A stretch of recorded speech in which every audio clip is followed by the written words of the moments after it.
The following is a presentation of iRacing on PTR TV. We'd like to thank all of our channel partners for their support. Please like and subscribe to the channel, and we hope you enjoy today's broadcast.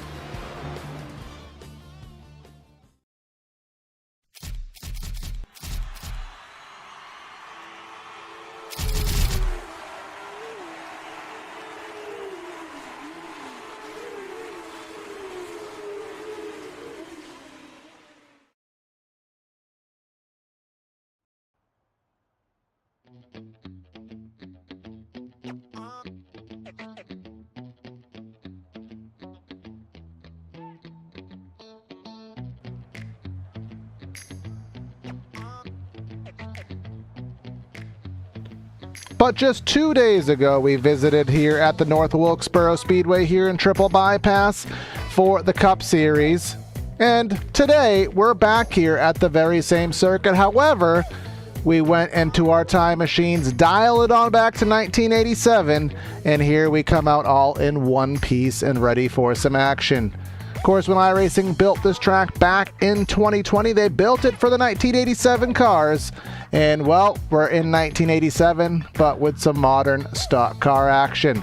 Welcome, everyone, to PTR TV for today's coverage of the Triple Bypass ARCA Series, which is presented by Cultured Designs. And, again, we'll be doing some North Wilkesboro retro action for 150 laps. Again, we want to thank the partner here of the vast majority of the ARCA races, Cultured Designs. Going to be myself, Corey Silva, in the booth and in the production trailer, and Patrick Reckescolin to help me out here with all the calls, as he has been for the vast majority of these races. So, Patrick, we've covered this place quite heavily in the past month or so here on the channel, but for the first time in the time machine era back in 1987.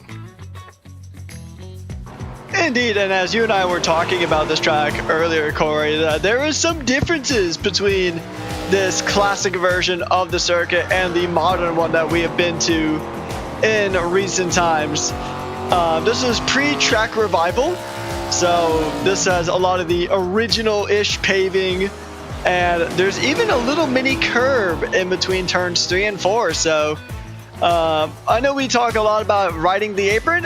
There is no apron to be seen here because the apron is now, well, it was originally grass, and that's what we have here tonight. So it'll be interesting to see how these drivers kind of adapt to running the modern version of this track and then jumping in the time machine here for this classic iteration. Exactly that. You'll see that, again, they didn't change too much with the profiling of the track. There is some aesthetic differences. There is, as you can see, dead center there, a wall opening. So I've already made the drivers know, and if you hit that wall, I will roast you into oblivion. So we're going to evade that happening here today. Again, our league partner here, our league sponsor of this specific series, Terry Brooks, sponsored, I think, about 7 or 8 of these ARCA races. So we want to thank Terry with Cultured Designs. Cultured Designs is a millwork. They offer high-quality, low-maintenance architectural details that combine timeless beauty with long-lasting durability. Trim, molding, columns, custom accents. They craft products like wood, but resist moisture, insects, and rot. That is out of Concord, North Carolina. So if you are in that area, of course, help out anybody affiliated with the league. Points-wise, they are as follows, with 3 races left in the regular season, of course, tonight, and then 2 more to follow. Adam Bossy, super tight battle, up over Alan Cunman by 3 mere points. Brad Kress not too far back, and then the sponsor, Terry Brooks, 50 back. So it's been the 83 and the 3 all season there, Patrick. So the 3 has the upper hand here on the qualifying board. So we'll see if that carries over into the race. Indeed, yeah, those two will definitely be the battle to watch here tonight. But then again, it is racing, so anything can happen. So we could even see both of these drivers have a bit of an issue, and then that can allow other drivers to kind of really start closing in that gap. But I mean, Cunman and Bossy are definitely going to be the drivers to watch here tonight because they are so close in this championship.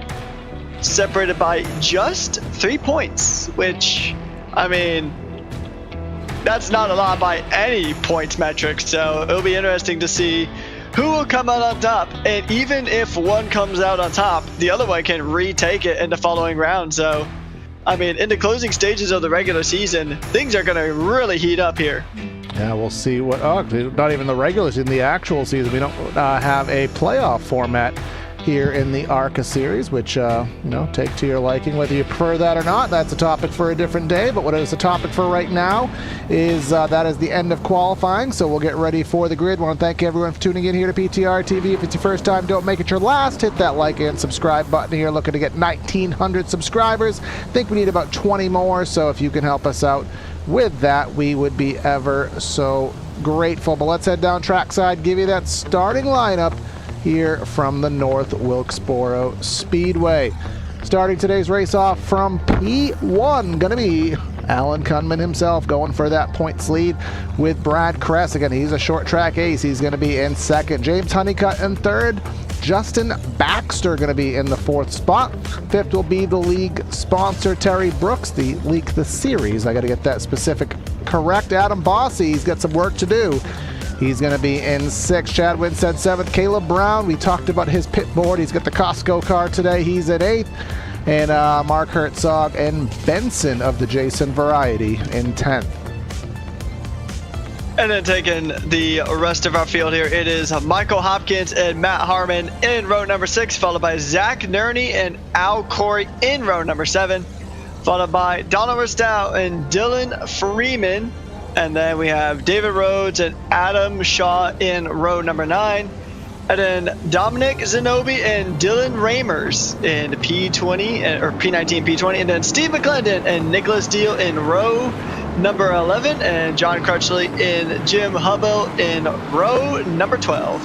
And that is Steve McClendon coming out to play here on a Tuesday. That's not something that I had on my bingo card today. We'll see how he does, of course, winning the race on Sunday. Our race details here, a little bit different of something to discuss. 150 laps around, no stages, which is normal for ARCA. One set of tires, which is always a point of contention here with the backup car. But here is the interesting, you don't necessarily know this, Patrick, but they tested it Sunday, implementing it today. 10 incidents will put you in the pits for a drive-through penalty. 16 incidents, you're putting it on the trailer and heading home, so got to keep it clean here tonight. Yeah, I mean, that's going to be, I mean, hopefully it doesn't come to that, but, I mean, we know that this track can be a bit of a chaotic circuit at times, so we'll just see who can go ahead and just keep it clean, especially for our two primary championship protagonists, separated by 3 points. Your whole championship can just kind of go down the drain if you just get any of those drive-through penalties, and it is going to be rough as the green flag is about to fly here momentarily. I guess we delayed the green by a lap, I believe, so gives us a little bit of time to go over the weather here from virtual North Wilkesboro. 90 degrees track temp, that is a little bit toasty. 69 air temp, 4 o'clock virtual time. This race is out of March, so unlike the Pocono Cup race a few weeks ago, we will not have a daylight issue. No lights. Actually, there were no lit tracks in 1987 other than Bristol Motor Speedway, but that is a point of no significance. Coming off of turn number 4 is the iRacing pace car into the safety of pit road, and on the loud pedal from the historic North Wilkesboro. Let's get it underway. Indeed, and we're seeing some very good pace here from these cars as they make their way through lap 1. A few cars scraping that outside wall there. And as these drivers are trying to jockey for position, they're going to give it their all here. They're going to continue to try to get these moves done. And they want to cement themselves early on here in this race. As Alan Kunman does kind of reside in the lead for now. We'll see if he can keep it up. But we do know that, I mean, leading for 150 laps is definitely no easy feat. And I'm sure that we're going to see Adam Bossy really try to take charge here and try to go ahead and claw back those positions to his championship rival. There's Terry Brooks in the 23 car, and our series sponsor with Culture Designs has come ever so close to putting it in victory circle here this season, but just hasn't been able to seal the deal there, get that last little bit of oomph to put it in victory lane. Maybe today could, actually no, he did have one win on the season, so my brain just doesn't go back that far. Maybe it was one of our off weeks, not quite sure, but one win on the season, certainly has had a good run, but has a little bit of work to do in the points category. I do want to quickly just show that gap on the wall, Patrick, coming off turn 4 with Honeycutt here. There it is. Boom. And I'll tell you, that obviously did not pass any safety protocol. It didn't exist back in 1987. So I will say, when you're side by side, if someone runs you tight side by side down the back straightaway, it happens once a race. Somebody gets hit in that wall, and it doesn't end pretty. Indeed, yeah, and especially with the looming threat of those incident points here that could give you a drive-through or even just send you straight back home, then drivers are going to want to be extra cautious because they don't want to cause any incidents. They don't want to rack up those incident points, as we see the number 36 going ahead and trying to keep the position, but he will ultimately lose it to that number 10 car. And they're going to go for battle yet again as Zach Nerney's going to try that inside lane. He's going to get close, but not close enough. Going from the inside lane one corner to the outside lane another.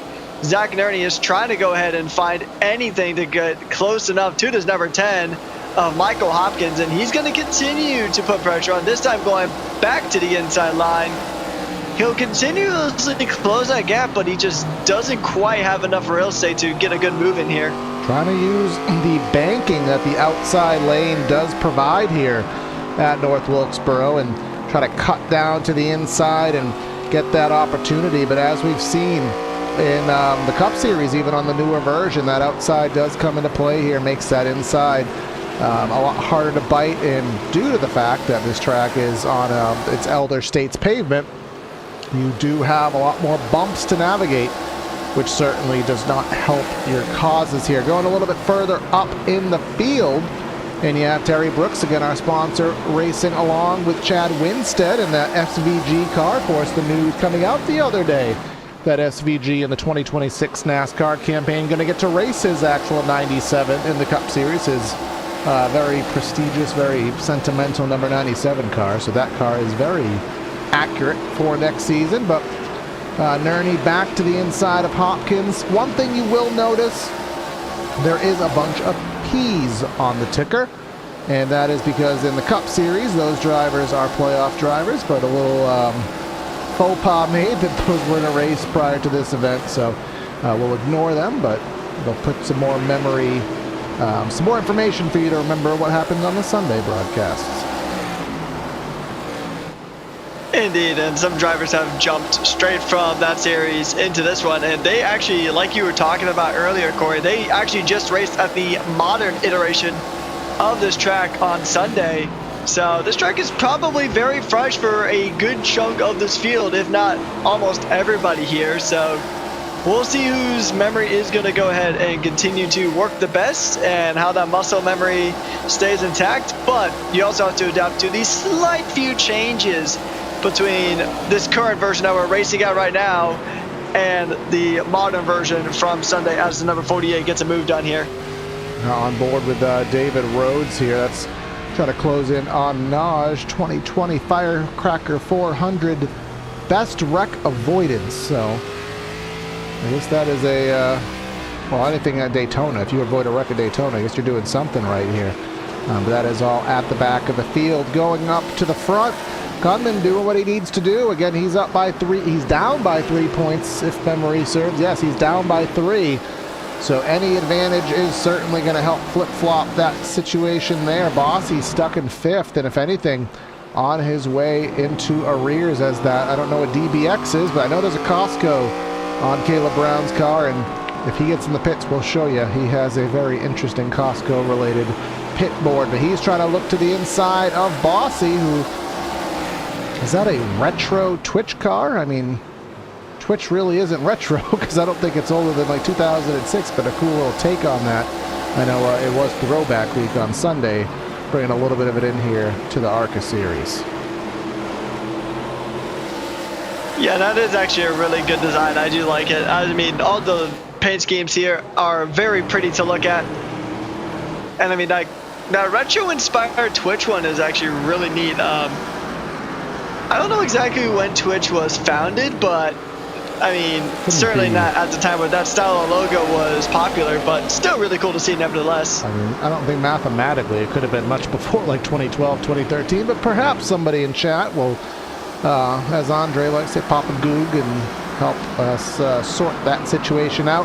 Dylan Freeman here, who had about the worst cup race you could imagine and somehow still finished in the top 10, battling with Nerney, who is not doing Nerney things. Nerney has really stepped up his game as of late, running more top 5 pace, and not so much here thus far, but the night is still young. The day is still young, depending on how you want to spin it. But going up front, Brad Kress took a half-second lead, cut it in half. Kunman starting to fall off, lap number 22 here. And we'll see what happens. Still caution-free. Again, with the full fuel load, we haven't been privy to any information. I wouldn't be surprised if they can probably go about 120 laps, 130 laps. So let's not get too ahead of ourselves. We have a green flag feel. And again, only one set of tires, Patrick. We've seen over and over about how difficult that decision is on when to put them on. Indeed, strategy is going to play such a crucial factor in this race, as it does pretty much week in and week out, as we're about to see some fiery moves here. The number 31 getting a bit too deep on the inside line. Dylan Freeman trying to potentially go 3 wide alongside Zachary Nerney and Jason Benson. They're going to go ahead and do battle here. There's a nice little pack there going through, and side by side between the 42 and the 36, they'll be going ahead in training positions like Pokemon cards. As now Al Corey finds himself battling against Michael Hopkins. He will get the overtake, but will it stick? We'll just have to find out. He's going to try. He's going to hold on to the inside line there, as he has a front row seat to this battle with Dylan Freeman, Zach Nerney, and Jason Benson. Zachary Nerney's going to go and try to go for the inside line. He's going to go ahead and get it on through, but can he make it stick onto Jason Benson? They get close. I think they did touch there ever so slightly. Yeah, ever so close there he was to clearing, but couldn't quite do it. Just Benson hanging on by the skin of his teeth here. And through 3 and 4, again, kind of akin to the modern layout as well, as he should be able to. He will clear this time by. But akin to the modern layout, 1 and 2, you kind of want to be more on the higher side of the raceway. But in 3 and 4, you really want to be closer to the bottom of the racetrack. And that creates those situations where you really aren't ever in the ideal spot. Makes things kind of difficult with where you should put your car. But there's Freeman underneath, washing up the track, maybe if not some contact, and then Freeman emulating his Sunday skills and putting it in the fence. Ooh, yeah, that's lost his bumper. Look at his left front. His left front. Yeah, that left front ain't left fronting. Yeah, I don't think even a chiropractor could make that go back straight. So let's just get an instant replay here, just to get some more angles on exactly what happened to Dylan Freeman here. He's gonna go, yeah, oh, he just kind of lost it on his own. Too much throttle, perhaps, on corner exit, and then the bumper fell off, and then when the bumper fell off, it somehow screwed up the left front tire. So he has since pulled into the pits. Again, thank you for everybody who has subscribed to our channel. He has used the fast repair, but the side effect of that, as you can see, 2 laps down. And he's not the only one a lap down, because Dylan Raymer's there in the Sundrop car. He's 1 lap down, so it would take multiple cautions to get Dylan into the thick of it, but we'll see what happens. Yeah, it's an unfortunate time there for those two, but turning our attention back to the front, Alan Kunman and Brad Kress are still duking it out here, trying to go ahead and cement themselves in the lead of the race, as Brad Kress needs to try to get back into that even flow state that he has been in multiple points throughout the season. He's going to try to go ahead and try to get close, but he doesn't want to burn up those tires too quickly, because he has only 1 extra set of tires available to him, and he wants to He wants to make sure, because if he burns him out too early and has to make a pit stop, that second stint is also going to be pretty rough because you have so much more work to do on that second set of tires. So it's a fine line that he's going to have to walk here. He's going to want to walk to try not to be too far behind Allen here, but also not burn up the tires so you can have a better run later on in this race here. So it's going to be interesting to see if the number 9 can go ahead and close on it, and it looks like he is doing just that. He seems to be getting closer every corner. From what I can tell here, it looks as though as some lap traffic is in our imminent future here. From what I can tell, it does appear that Kress is trying to run a lower line through 1 and 2. Krundman running a little bit higher. We'll see if that trend continues on this lap, that they're of lap 38, and ironically enough, Krundman takes it to the bottom of the racetrack because basically when you run the top, you kind of start to stress out the right rear tire a little bit more. When you run the bottom, you tend to stress out the right front. So perhaps the handling going and maybe just trying a little bit something different to keep that car in check here. Adam Bossy trying to get 4th spot. Remember, he's the point seeder by just so very few. Trying to close in on Kunman, who is just walking away with this race. Getting underneath Honeycutt here through 3 and 4. Indeed, he is doing just that. So he's going to go ahead and try to get this position, and he wants to go ahead and try to close the gap to his championship rival here, who is pretty well up the road here at this stage. So the Twitch car is going to try to go ahead and get things going here. He wants to get the move done onto Honeycutt, and he's going to continue to get close, but he just hasn't been able to get this move to fully stick yet. Trying to use that inside line, although he's kind of blocked in from using that higher line here unless he just fully backs out and just waits for another opportunity. And it looks like that is exactly what he's going to try to do.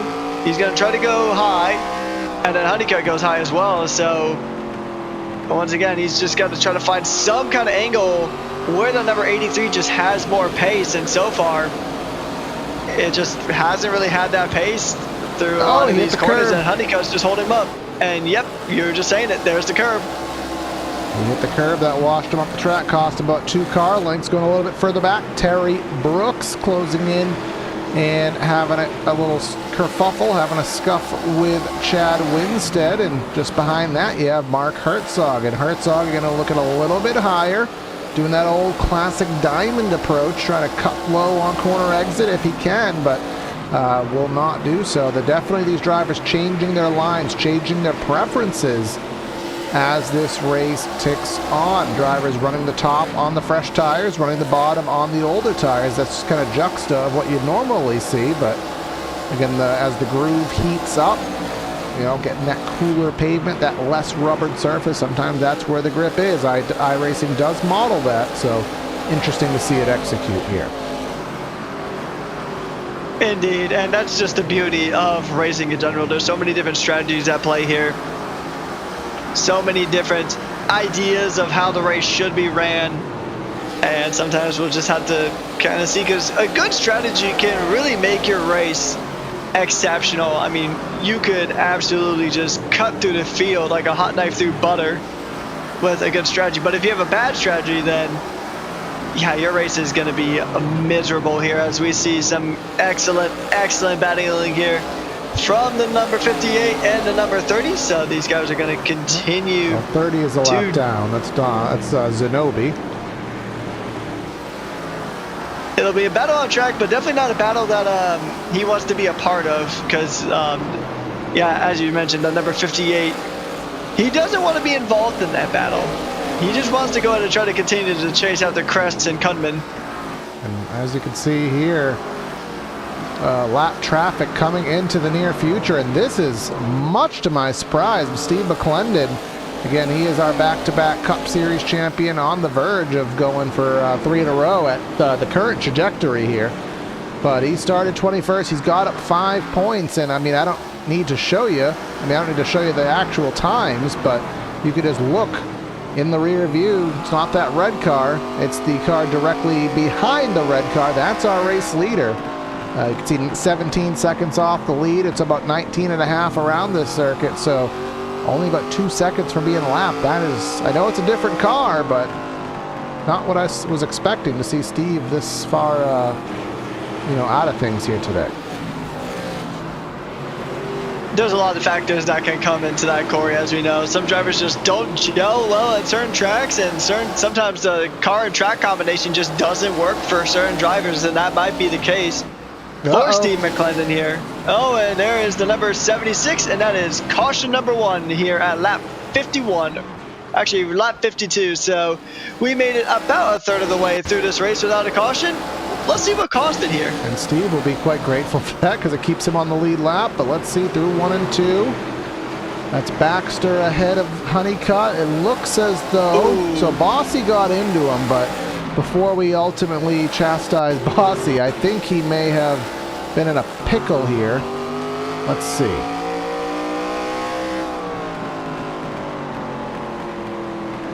Right to the left of your quarter panel. Yeah, 76 was a little bit loose, and I don't think Bossy had the reaction to pick up on it in time to stay off of him. So puts you in a weird situation here with the pits, because I would imagine you're in the fuel window. However, just because you're in the fuel window doesn't mean you want to put the tires on. Zanobi coming in, but he is not on the lead lap. So all of our lead lap drivers, less Benson coming in, Honeycutt, Adam Shaw, so the few on the tail end of the lead lap choosing to come in here. Again, 100 to go. Looks like Benson just put in some fuel, no tires going on there. Yeah, so once again, we talked about it earlier where you really only have one extra set of tires to kind of play with here, so you don't really want to burn those out too early because we're just a third of the way through the race here at North Wilkesboro, so you really don't want to burn those up too quickly, because if you do, then you're just going to be in a bad spot in your second stint. So ideally, you probably want to try to get until you're forced to pit due to fuel to maybe try to swap out those tires. Oh, but Nerney. Yeah. Looks like Nerney might be trying an alternate strat here, so we'll see if that works out for him. Yeah, because ultimately, I mean, it all just boils down at the end of the day to that ever elusive pit call. Where do you think the race is going to go green? We didn't really follow too aggressively as to what the fall off was. It's at least, I know, about a half second, because I know I had mentioned about 19.5 second lap time, so we've at least fallen about 9/10 to a second, so that is pretty big. It just boils down to when or if. I mean, I'll say if, because these drivers definitely have raced cleaner. That was not a wreck based on aggression. That was a wreck based on something very small. This race could go green to the end, so we'll see what happens. But our first restart of the night, it's going to be Kunman to the bottom. It's going to be Crest to the outside in the restart box. Good jump from Kunman there. Gets him off into turn number 1. Crest easily able to drop in front of second. Just slams the door in front of Baxter. Indeed, and we know that Brad Crest can be actually really good on these restarts, so he's going to go ahead and give it a go here. But you're going to see drivers trying to jockey for these positions. Justin Baxter is not going to want to stay behind Caleb Brown too long. He wants to get some moves here as well. So he did have the door kind of slammed on him here in the restart, but still a good amount of racing left to go here. A little under 100 laps left to go here at this very historic circuit, at a historic variant of this historic circuit. And it looks like we're going to see some good battles here. It looks like Justin Baxter is already going to go ahead and try to defend. He goes looks like a bit deep there. So he's likely to lose a position there to, I believe that is going to be Herzog. Yeah, he's going to lose it to Herzog. And then you have championship protagonist of Adam Bossy there, ready to go ahead and try to jump as many positions as he can here on the restart. And he's trying to get what he could get to the inside of Baxter. Baxter, he was third off the jump, but not staying there, as McClendon just talked about him preserving his lead lap life, and now he's technically being scored in the top 10. And you know, maybe it was intentional. Steve is a man of significant wisdom, and he confused us on Sunday. He said even without a late race caution, he was set to make the race on fuel, so maybe he was just saving the tires. Maybe he was just learning. So he's now showing speed, looking to the outside of Winstead for that 7th, 8th spot, but he's boxed in at present. Going back up front, it seems like Brad Kress kind of goes in ebbs and flows. There are laps he'll get down to about 2/10, 3/10. Then there's laps he goes back to 6/10, 7/10. So we're trying to figure out what the average is there for him as we are going at it here in the back 2x2x2. Al Corey, that's Hopkins. There's Adam Shaw, who hasn't been running the high line as much as usual. Come on, make it. Oh, just as I say that, he heard me. Let's see if he does it in 3 and 4. That's the hard part to do it in. Indeed, so that's, I mean, the big red dog is making some big moves here on tonight's race. He's going to continue to try, but he does have one certain Zachary Nerney just going ahead and lurking right behind in that number 36. We're going to see if he can go ahead and get it. He's going to try to get really close and fire it up the inside lane. And it looks like with that number 55 washing a bit wide there, it looks like Zachary Nerney is going to go to get that spot off of Adam Shaw. And they're still going to continue here as now Zachary Nerney's already kind of turned his attention to potentially try to get past Al Corey there. I think there might have been almost a little bit of contact between Nerney and Shaw there coming out of turns 4. So we'll see as the boss man, Al Corey, is going to go ahead and try to put one up the inside here of Michael Hopkins, but so far he just hasn't had enough pace to just get that move done yet. But there's still a lot of racing left to go here. A lot of racing indeed. Just about 80 laps or so to go. A name we haven't talked about here is Matt Harmon, someone who for some reason seems to be more commentators' curse than I think anybody in the series. Hopefully that's not the case here as he drives deep underneath the 58, washes up the track very slightly, and will keep it off, but then a little bit further up, Herzog, probably one of the better runs Mark Herzog has had in our broadcast era here. Looking to the inside, he will clear Terry Brooks and get Adam Bossy trying to work his way through. He is burning points here with only 2 races to go there. Patrick can't burn points because there's not a lot of opportunities to gain them back. Especially at this stage of the season here, Corey, because like you said, we don't have a lot of rounds left to go. There's only 2 more rounds after this one, and there's a caution out. Well, there goes that I wonder what caused that one. Zanobi. Let's see what happened to our number 30 automobile. Oh. He done got turned to. Let's see.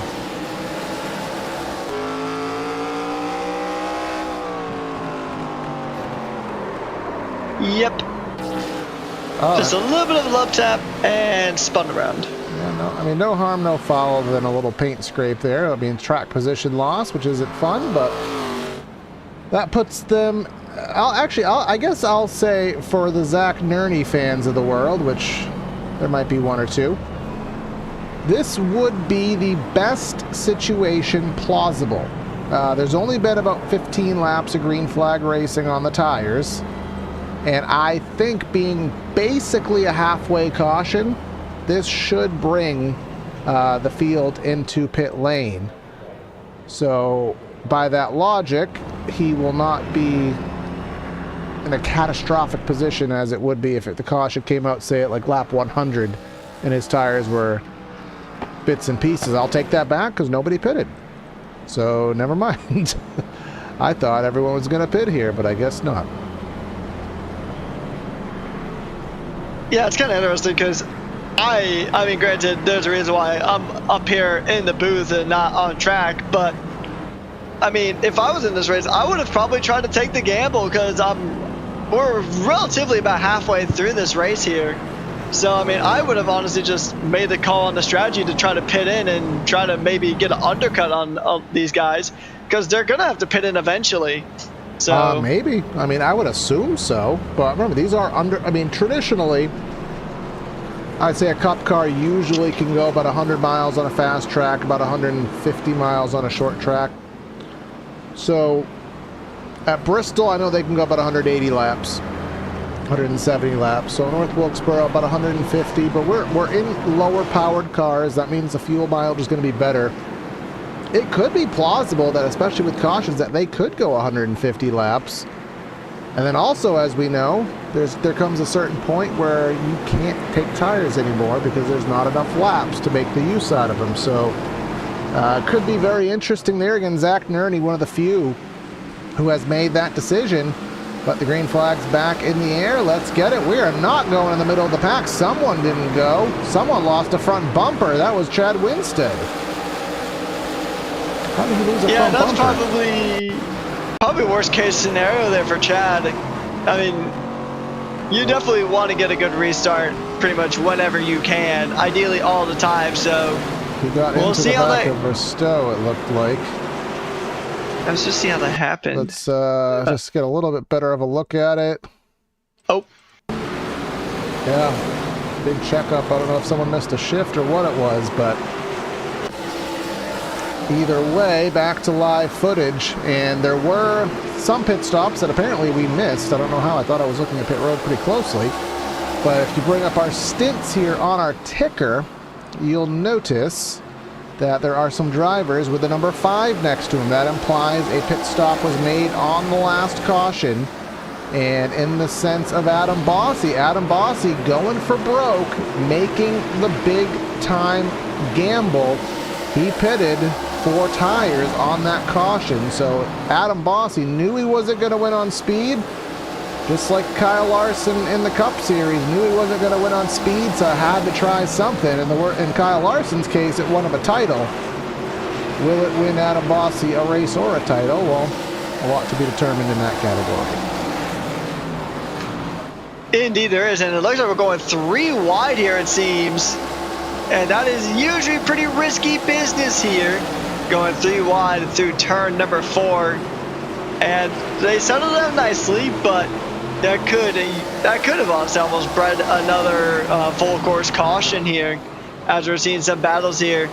Justin Baxter, Jason Benson, and Al Corey all getting really close to each other here as they go in and get ready for the next lap.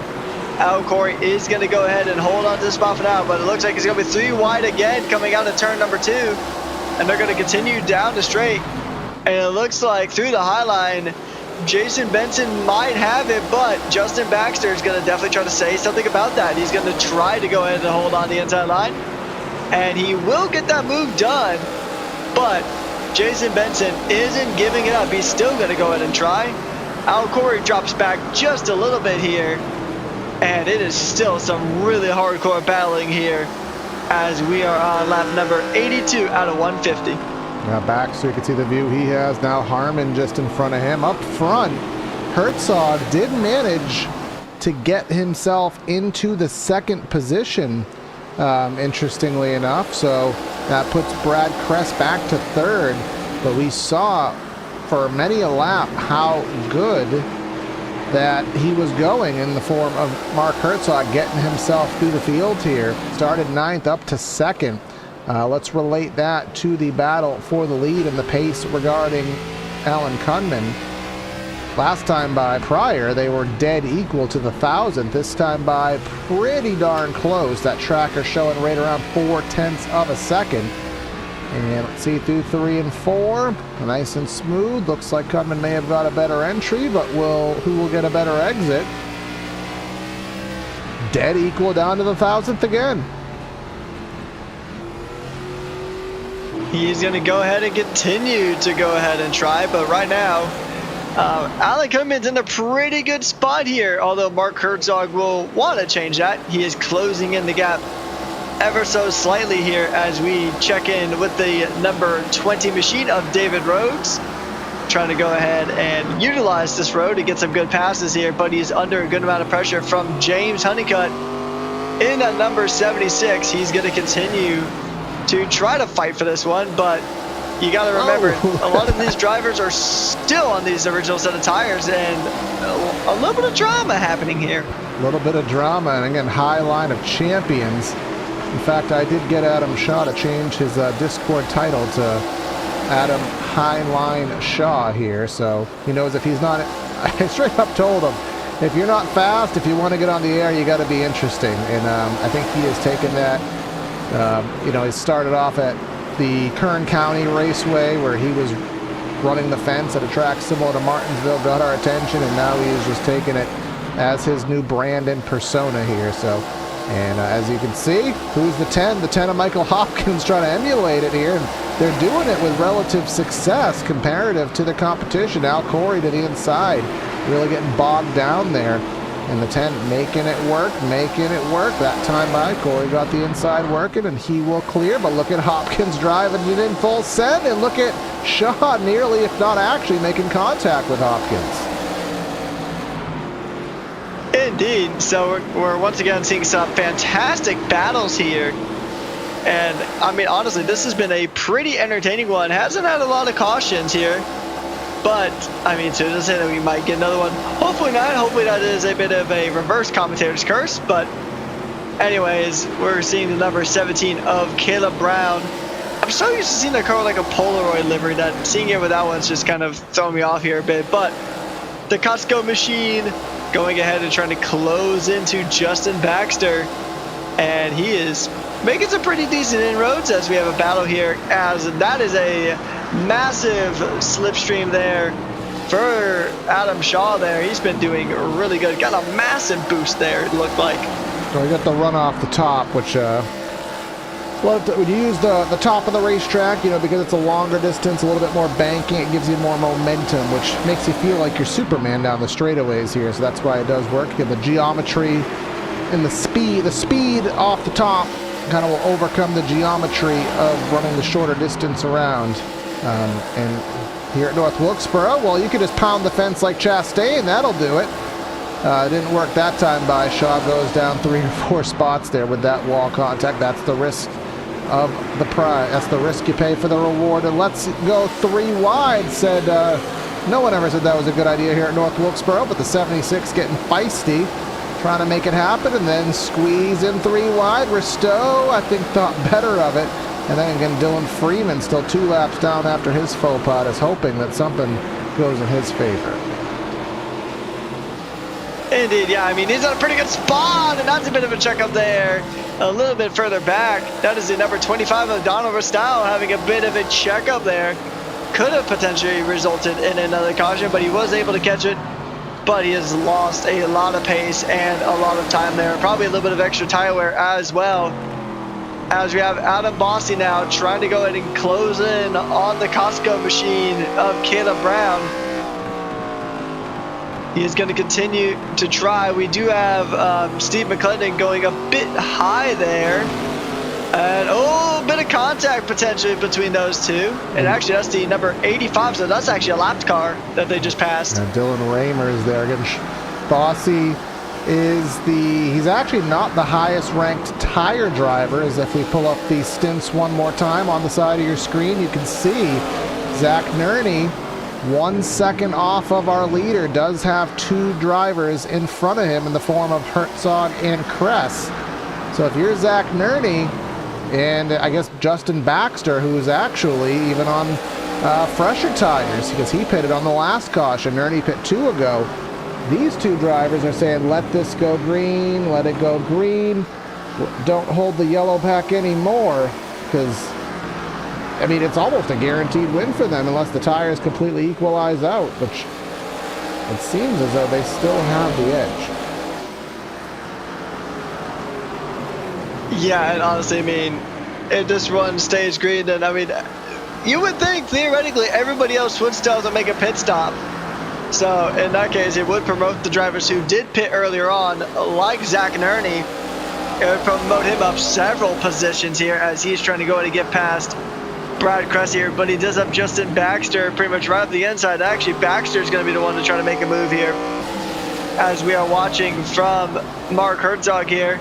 And there's a battle up front. There's a battle just behind them. But Baxter and clears. Honestly, actually, not quite. Nerney's going to go. Oh, yeah, now he clears. So that is fresher tires into P4. Justin Baxter, he's 5th in points, does have a win on the season, 53 points out. So it would just take an utter realigning of the solar system to get him the champion, but still just going out on a positive note certainly is how you want to play things out. Yeah, we're getting to that point, Patrick. Again, coming into this race, I would have said that there's no way they can make it 150 laps on fuel, but I'm beginning to think that is the case, and I think the bet is made. I think that even if a caution comes out at this point, I would be hard-pressed to take the risk to put those tires on. Let's go and pull the lap times for our leader right now, Alan Kunman, who has led, by the way. Has he still batting a perfect race? Oh, someone has messed him up by 1. Who was it? Brad Kress has ruined the perfect race attempt by 1. Well, let's take a look at the lap time best to last differential here. Running about 8/10 off. Baxter and clean real estate, relatively. Actually, I guess it's only a 2/10 variance. Which those 2/10s do tend to add up over time here, but I mean, if he kind of gets stuck behind, like he is currently just somewhat stuck behind Herzog here, he will definitely need to get this pass done sooner rather than later, or else he's going to be in a really tricky spot if he wants to try to get another win here on the season. But Herzog putting on some pretty good defense here. He is holding up that Crown Royal machine of Justin Baxter just behind. Justin's going to try to use those brand new tires up the inside, and he's going to try to make it stick. He's got the inside line, but you can use that banking like you were talking about earlier to get a good amount of speed here. So it's just going to be a battle of which line is the superior one, who can get the most momentum coming out of turn number 4, and this time it's Herzog. Oh, no, no, no! Oh, never mind.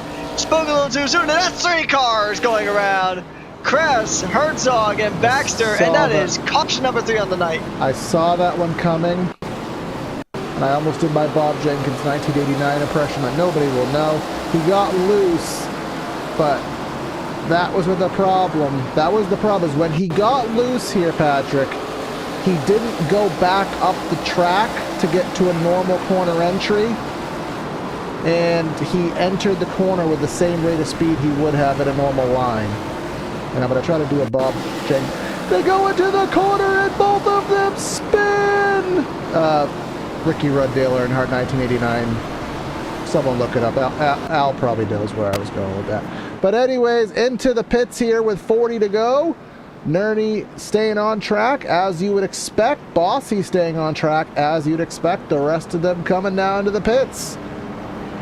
We'll see how this plays out. About 8/10 of a second buffer on fresh tires. 32 laps. I only got 3 guys to pass, really, Patrick. This shouldn't be too hard. Yeah, especially because the field is pretty much going to be bunched up here because of the caution. So, I mean, it's going to be pretty much fast and furious from here to the end if we don't have another caution. And a lot of these guys are on brand new tires, so it'll be interesting to see if they can utilize that pace. But having pace is one thing. Getting past, I mean, your rivals here is going to be another one. Adam Bossy, though, is in a pretty good spot if we're talking about the championship implications here.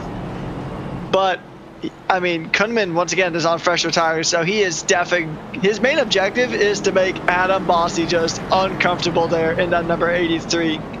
He needs to make him sweat. He needs to make him kind of almost drive on his mirrors, essentially. So Baxter, he pitted only for fuel.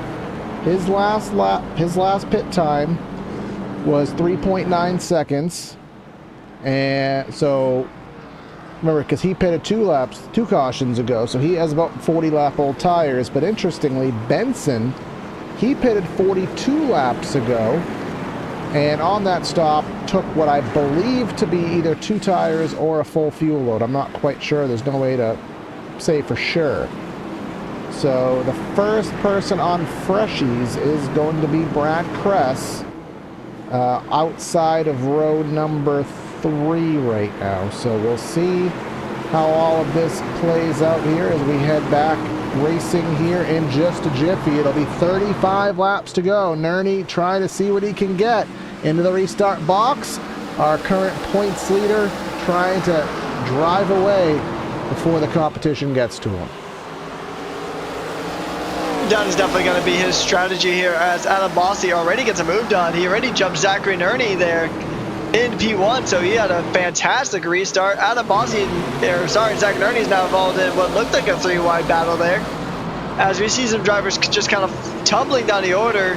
Jason Benson is one of those drivers just kind of falling like a stone through the order on the restart. We're seeing quite a few positions swap around here as these drivers try to jockey for position and try to go ahead and get the best restart we can, and it's another caution, so it's all for moot. Now, what is the caution is the million-dollar question. I don't have anything that screams out to me, but it might be Dylan Ramers. Might be, but I'm not overly confident. Oh, it is. Well, somehow my hunch was right on. My hunch was accurate here. Let's see. Oh. He was behind the pack and just lost it all by his lonesome. Just overcooked it, coming out of 4. Who is that getting a free pat? Wait, how does that work? Usually you can't get the free pass if you were the caution, so that's just dumb luck right there on his part to let him do that, but we digress. Wait a second. Oh, that's Zanobi also getting a free ride. I'm all messed up right now. Interesting. Because, yeah, I mean, theoretically, if you're involved in that incident, you wouldn't really be in a position to go ahead and try to unlap yourself behind the pace car. So Zanobi is a bit more understandable in that regard, because I don't think he was directly involved with the incident, but he's now tucked in behind Dylan Freeman. So that's, yes, that's kind of an odd one, honestly. Yeah, it is algorithmic. Unless admin did it manually, it is kind of an algorithmic thing where, yeah, I don't see anything. But, you know, is what it is. You know, all we can report on is what we see. We don't necessarily have to know how it works. But either way, 1 to green. Now, one point of note that this is as we always talk about here on the channel, this is a heat cycle on the tires. So those people who just pitted, they got the tires hot, they cooled off. That puts them closer in performance to those who have already used their tires for multiple laps. So a little bit of that advantage that Kunman and all those other drivers who pit has been taken away, but they still have an advantage nonetheless. What is going on here? Yeah, good. 58 must have a penalty of some sort. We have a whole bunch of black flags on the board here. From what we have, and now that admin have cleared them, so we're good, I believe. Admin just had to clear about 6 black flags, but we're back. And we'll carry on and see what happens. As Bossy, he's not in a spot where he wants to be, because Brad Kress has the fresher tires by 40 laps, and he is next car in line. Cudman just behind is in a similar situation, so it's going to be somehow or another boils down to the fastest 2 on the season, our points leader in 2nd place.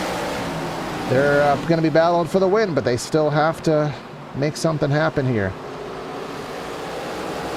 We also can't forget about Brad Kress either, because he is not going to make it easy for either driver. He's going to be good on the defense, or at least try to be good on the defense, and he's going to be aggressive.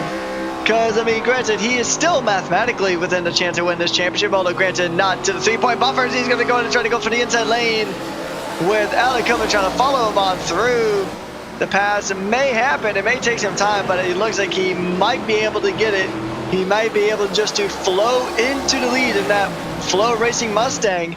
He's still going to go ahead and try it, but this is really tight here between our top 3 in the race, and I believe also top 3 in the championship. So these guys are really going ahead, and no quarter being given. This is just pure hard racing as caution comes out to neutralize it.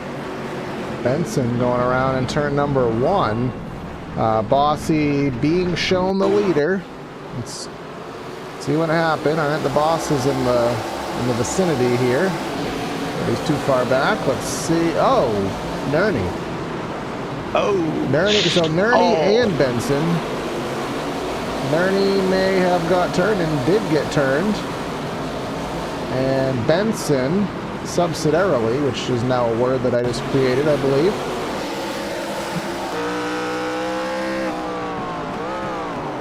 He got loose, having to evade what I would believe was Terry Brooks to the high line. But it stemmed from Nerney getting some contact made by Herzog. But this gives me a little bit of time where I can kind of give an indication of the point standings here.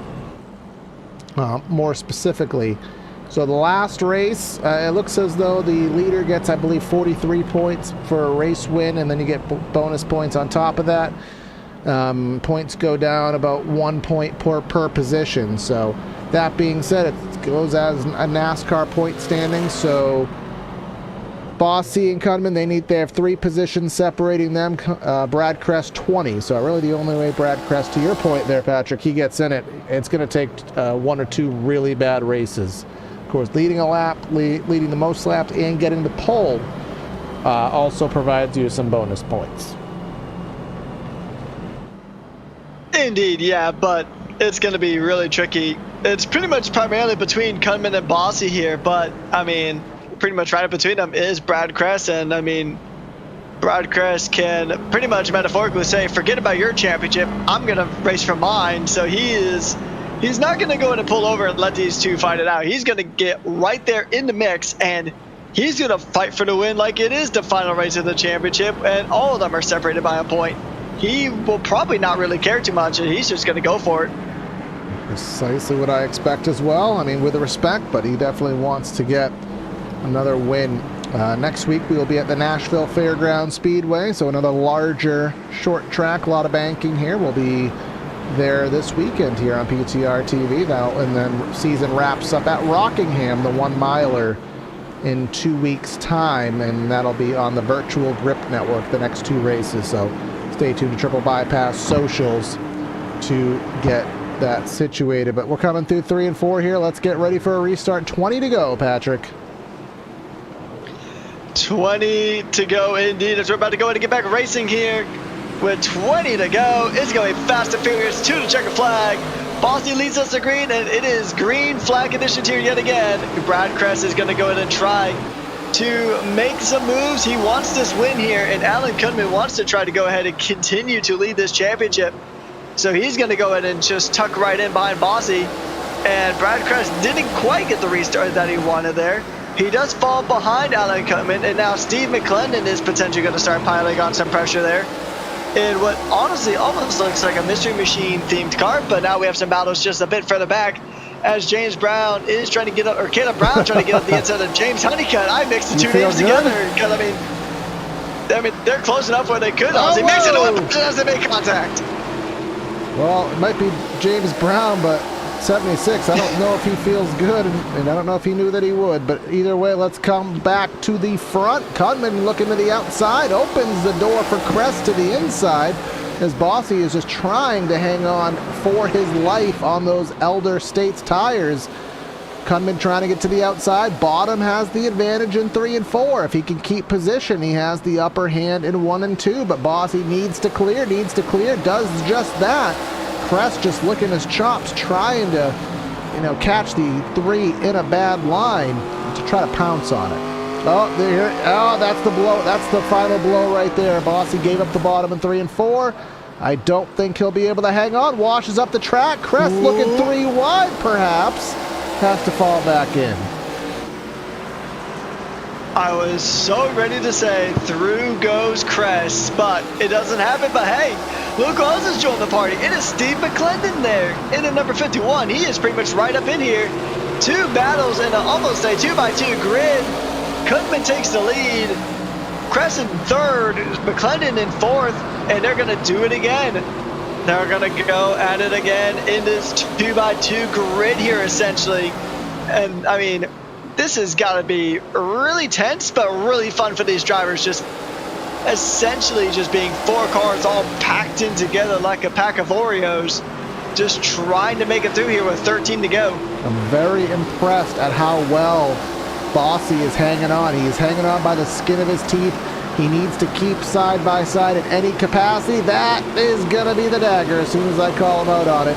He just couldn't hang on anymore, but he's going to drive it in deep to the inside, try to do something. Terry Brooks, our series sponsor, on the verge of being lapped just at the end of the shot. But McClendon, we were talking about him, Patrick. He's about to go a lead lap, off the lead lap. He is losing pace. Somehow, I mean, I don't know if he had to teach himself how to drive the ARCA car or if he was just playing with these guys, but again, he's trying to get by Kress, or Kress trying to get by him, one of the two. But this is all just music in Alan Kunman's ears. Indeed it is. I mean, this is a driver who has led a good amount of the laps here. I'd say a fair majority of the laps here, but once again, it's going to be tricky business here as they have actually caught up to, that is the number 23 of Terry Brooks, sorry. Yeah, wrong team name, but yeah, that's Terry Brooks. I didn't think it was that far back, but clearly is, as our leaders are pretty much just tucked in right behind him. Yeah, he has some front end damage and maybe some horsepower loss. Sometimes that happens with some front end hits there, but McClendon was not able to get by Brad Kress.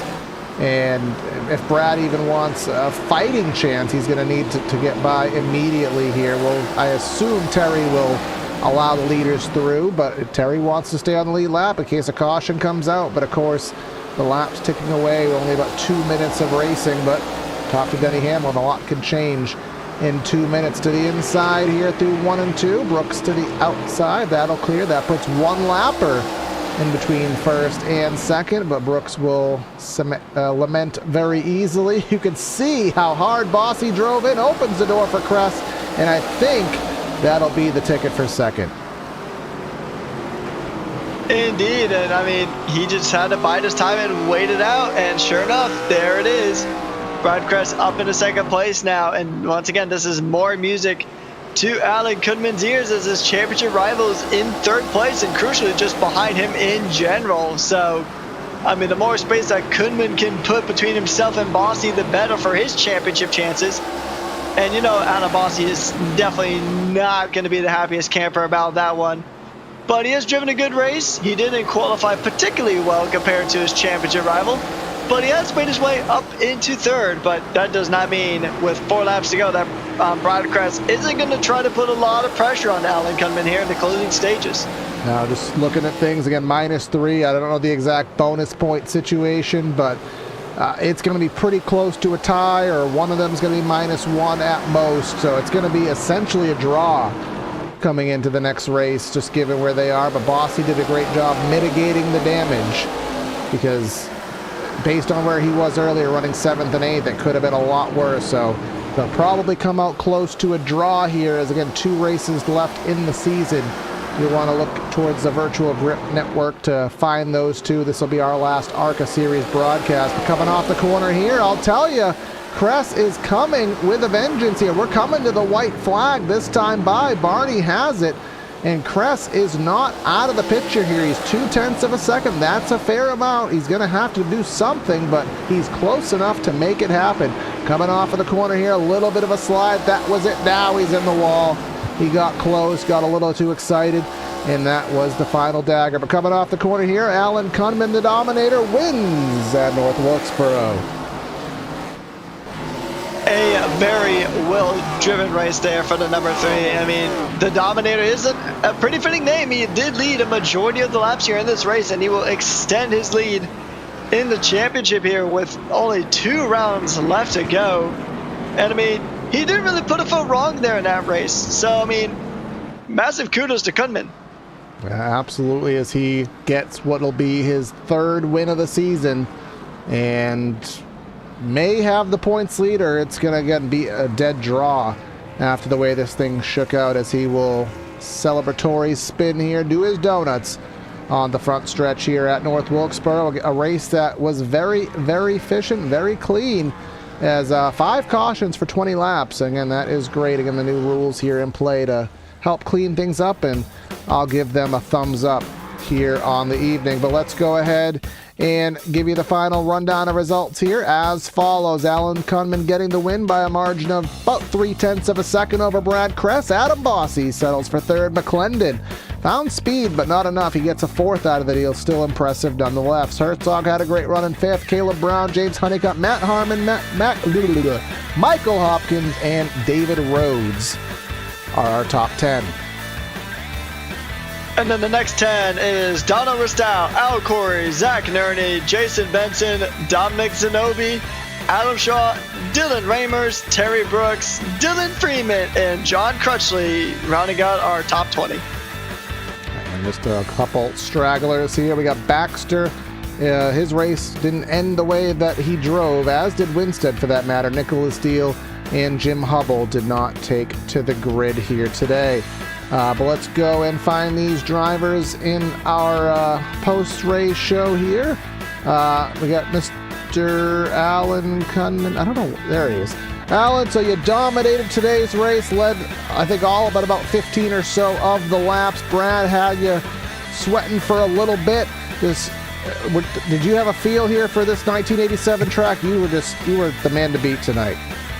Yeah, for sure. I love this place, ever since they put it on the service. So I guess starting out with that, Dale Jr., I appreciate you cleaning this place up and getting it scanned. But yeah, it was a good race.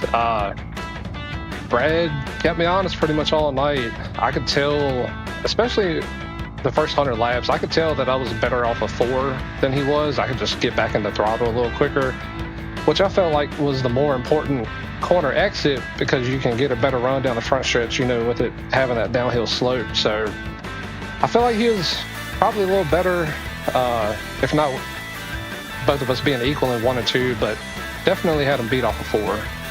Yeah, and I know the cautions definitely threw a mix in here with the pit strategies and stuff, but I think even with other drivers on fresher tires, I think you still had the upper hand. The way this shakes out, I don't know exactly what it is. You were 3 down. You finished 2 above him. It's probably a draw in the point standings coming to the last 2 races at the fairgrounds and at the Rock.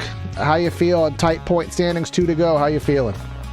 Yeah, well, I told y'all about a month or so ago it was going to be a good championship battle, and it has been so far. Hopefully we can just get through these next 2 weeks. They're not my best tracks, but I'm going to bring my best effort. Try to do the same thing I did here tonight. I really wanted this one, so if I can just show up to Nashville and the Rock with that same mentality, hopefully it will come out on the good end of it. Yeah, see what the case is, but definitely fun to watch here today, man. Any final words before we let you go? Yeah, just appreciate you guys putting it on. Always enjoy going back and watching them. You guys do a great job. Appreciate everybody showing up. And we'll see you next week in Tennessee. All right, absolutely, man. Congrats. Thank you. All right, and now with second place is going to be it's going to be Brad Kress. Just have to move him, and he's with Patrick. Hey Brad, congratulations on the P2 here. It looked like it was a very tough and physical race out there. So how was this race from your perspective? Because it looked like you were definitely fighting tooth and nail there, especially in the final stages.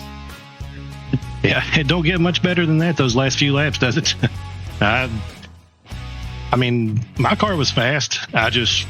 Me and Alan were pretty much identical the entire race, and I sent him a message a minute ago and told him, it was pretty fun. I was trying to figure out a way to get by him the entire race, and man, he just never made a mistake. So I just followed him around here the whole time.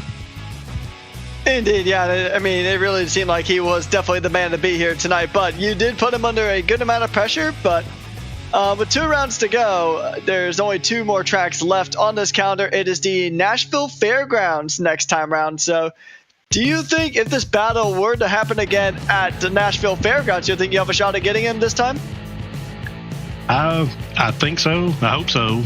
I know the last season we raced at the fairgrounds, and I actually beat him there to win it. So hopefully I could repeat that. because I do like that track, but I know he's good there too. So it'll be fun. Indeed, yeah, it's going to be a tricky one, especially with only 2 rounds to go in the championship. But do you have any other, or is there anyone you'd like to thank or give a special shout out to after tonight? Because you put on a mighty fine performance. Hey, I just want to give Terry a shout out for sponsoring the broadcast in the league for this season. Shout out to all those guys I was racing with up front. Like I don't think I was breathing those last 10 laps because we were so close and racing so hard, and everyone kept it clean, and man, it was awesome. And thank you guys for putting this on. That does actually bring me to one more question here. There was this really cool moment towards the end of the race where it was you, Bossy, Kunman, and McClendon all kind of like in this 2x2 grid. So, I mean, just briefly talk to us about how that was. It was nerve-wracking to say the least. I was white-knuckling it around through there trying to, give Steve plenty of room, and I think Adam may have been on a little bit older tire than the rest of us, so I was trying to keep up with him and Kunman through there, so Kunman didn't get away, because I knew if he got by me that it was going to be tough to get back to him. But yeah, man, it was fun, side by side, 2 rows deep. It was pretty awesome. Yeah, it was a lot of fun to watch. Well, once again, congratulations on the P2, and we'll see you in Nashville. All right, thank you, man. All right, I got P3 here. Adam Bossy. Adam, you did the best you could on those older tires. Held off better than I thought you would here. So how much of a struggle was that? And did you think that you might be able to pull off the surprise there and make it happen? I needed probably 1 or 2 more cautions to make it happen. Once Alan got to my inside, I knew it was going to be a battle. But I tried to hang on to him there as tight as I could and really make him work for it. And I'm shocked they hung on as well as they did. So we'll take a P3. You don't lose too much ground to Alan in the points battle. I think we just kind of sort of swap positions tonight in the leaderboard. So we'll go off next week and see what we can do and get it running. Yeah, I mean, that's a good point. I was just going to kind of bring that up because the way your race started, you were kind of 7th, 8th. He was winning. I'm like, all right, it's going to be a big flip-flop, but you did mitigate some of that loss. I think it's going to be about a draw. You were +3, so it's probably going to be about a draw after this. And then we take the series to the fairgrounds and to the Rock. He wasn't not confident, but he wasn't super confident with those tracks. How are you feeling about him?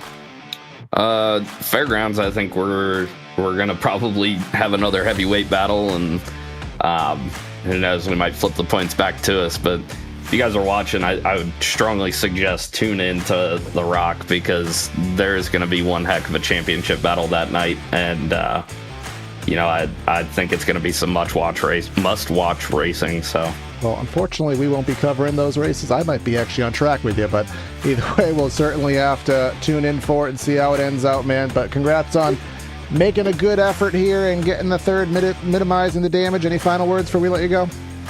Yeah, first off, I need to apologize to the 76 for that first caution about 50 laps in. It didn't feel like I got into him. It felt like he dropped a little bit of speed, but I definitely hit him in the bumper and got him around. So apologies to that, but thanks to you guys for putting this on, putting on the show, and thanks for everybody at Triple Bypass for doing what they do. This is one of the most fun leagues that I run in, and I wouldn't have it any other way. So, like I said, tune in next week and in 2 weeks' time, and hopefully we have a really good championship battle for you. Yeah, hopefully the case, man. Congrats on the run, and we'll see what you can do. Yep, thanks, guys. All right, well, that'll wrap up the broadcast here today, Patrick. They put on a great show for us. Good ending, nice, clean, short track battle, and I guess this will wrap up our ARCA coverage here for this Season 9 campaign. It's been a lot of fun here over the last few weeks. It's been a lot of fun learning how to do ovals as a commentator. It's been a lot of fun, and obviously these guys have put on fantastic shows pretty much every single week that we have been here. I mean, I think that 2x2 grid moment there at the end of this race is going to stick with me for quite a while. It was just really fun. These guys, like you said, put on a mighty fine show, and I'm glad to have been here for the rounds I've been here. Yeah, glad to have you, Patrick. You've certainly come a long way in that time, and Been fun. Again, you'll tune into the Virtual Grip Network. I'm sure if you follow Triple Bypass socials, you'll be able to find that link. They'll be there for the next 2 ARCA races, but you can stay tuned to us. Like, share, comment, subscribe. Elbows Out Racing tomorrow. E-Car Thursday. The All-American 400, 28th version of it on Saturday, and we still have the Cup Series here to finish out here on PTR TV. But that's going to be Corey and Patrick signing out of the booth. Have a great night, and we'll catch you next time.